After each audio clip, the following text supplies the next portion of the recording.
Subscribe our YouTube channel and watch our videos. أعوذ بالله من الشيطان الرجيم. بسم الله الرحمن الرحيم.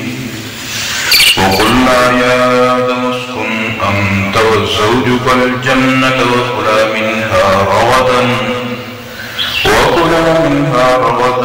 حيث شئتما ولا تقربا هذه الشجرة فتكونا من الظالمين. صدق الله العظيم. وقلنا يا آدم اسكن، اور ہم نے کہا اے آدم اسکن ٹھہر،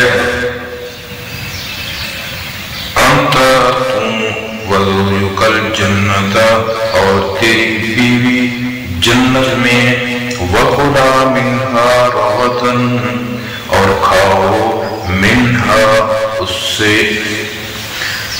اس میں سے رغدا جو چاہو، حیث شئتما جہاں کہیں سے چاہو، ولا تقربا اور نہ قریب جانا، هذه الشجرة اس درخت کے، فتکونا ورنہ ہو جاؤ گے تم من الظالمین ناانصافوں میں سے۔ یہ حضرت آدم علیہ السلام کے قصے کا تکملہ ہے، جس میں بیان کیا گیا ہے کہ جب آدم علیہ السلام کی فضیلت اور خلافت ارضی کے لیے صلاحیت فرشتوں پر واضح کر دی گئی تو انہوں نے تسلیم کر لیا، اور ابلیس اپنے تکبر اور معاوضے کی وجہ سے کافر ہو کر نکال دیا گیا۔ تو آدم علیہ السلام اور ان کی بیوی مائی حوا کو یہ حکم ملا کہ تم دونوں جنت میں رہو اور اس کی نعمتوں سے فائدہ اٹھاؤ، مگر ایک معین درخت کے لیے یہ ہدایت کی کہ اس کے پاس نہ جانا، یعنی کہ اس کے کھانے سے مکمل پرہیز کرنا۔ شیطان جو حضرت آدم کی وجہ سے مردود ہوا تھا، وہ حسد کے اندر تھا، اس نے کسی طرح موقع پا کر مسئلے حسین بتا کر ان دونوں کو اس درخت کے کھانے پر آمادہ کر لیا۔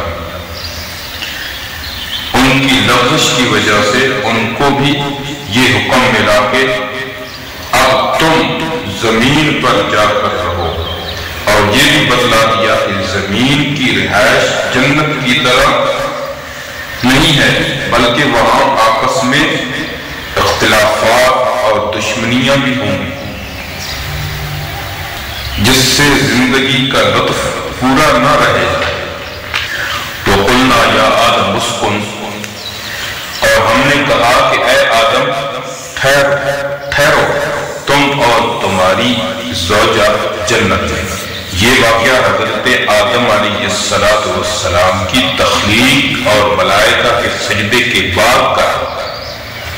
بعض حضرات نے اس سے یہ نتیجہ نکالا کہ یہ تخلیق اور سجدہ کا واقعہ جنت سے باہر کہیں ہوا، اس کے بعد جنت میں داخل کیا گیا، لیکن ان الفاظ میں یہ مفہوم یقینی نہیں، بلکہ یہ بھی ہو سکتا ہے کہ تخلیق بھی جنت میں ہوئی اور سجدے کا واقعہ بھی جنت میں پیش آیا، مگر اس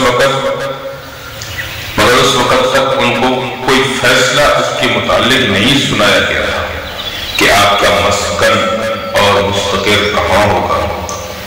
اس واقعے کے بعد یہ فیصلہ سنایا گیا، وَكُلَا مِنْهَا رَغَدًا حَيْثُ شِئْتُمَا۔ رغدن کی میں نے عربی لغت میں اس نعمت تو رزق کی ہیں جس کے حاصل کرنے میں کوئی محنت و مشقت بھی نہ ہو، اور وہ اتنی کثیر اور وسیع ہو کہ اس کے کم یا ختم ہونے کا خطرہ بھی نہ ہو۔ معنی یہ ہوا کہ آدم اور حوا علیہ السلام کو فرمایا گیا کہ جنت کے پھل با فراغت استعمال کرتے رہو، نہ ان کے حاصل کرنے میں تمہیں محنت کی ضرورت ہوگی اور نہ یہ فکر ہوگی کہ یہ غذا کم یا ختم ہو جائے گی۔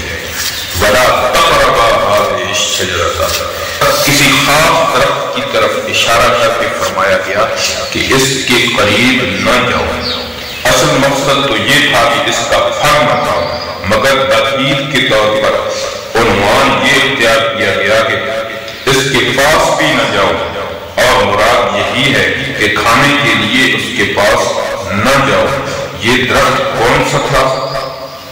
قرآن کریم نے متعین نہیں کیا، اور کسی مستند حدیث میں بھی اس کی تعیین مذکور نہیں۔ ائمہ تفسیر میں سے کسی نے گندم کا درخت قرار دیا، کسی نے انگور، کسی نے انجیر، مگر جس کو قرآن حدیث نے مبہم چھوڑا اس کو متعین کرنے کی ضرورت ہی کیا ہے؟ فَتَكُونَ مِنَ الظَّالِمِينَ، یعنی کہ اگر آپ نے اس شجر ممنوعہ کو کھایا تو آپ ظالموں میں داخل ہو جائیں گے، یعنی کہ ناانصافوں میں داخل ہو جائیں گے، اور یہ ناانصافی ہوگی۔ اللہ رب العزت سے دعا کہ اللہ تعالیٰ ہمیں کلمہ حق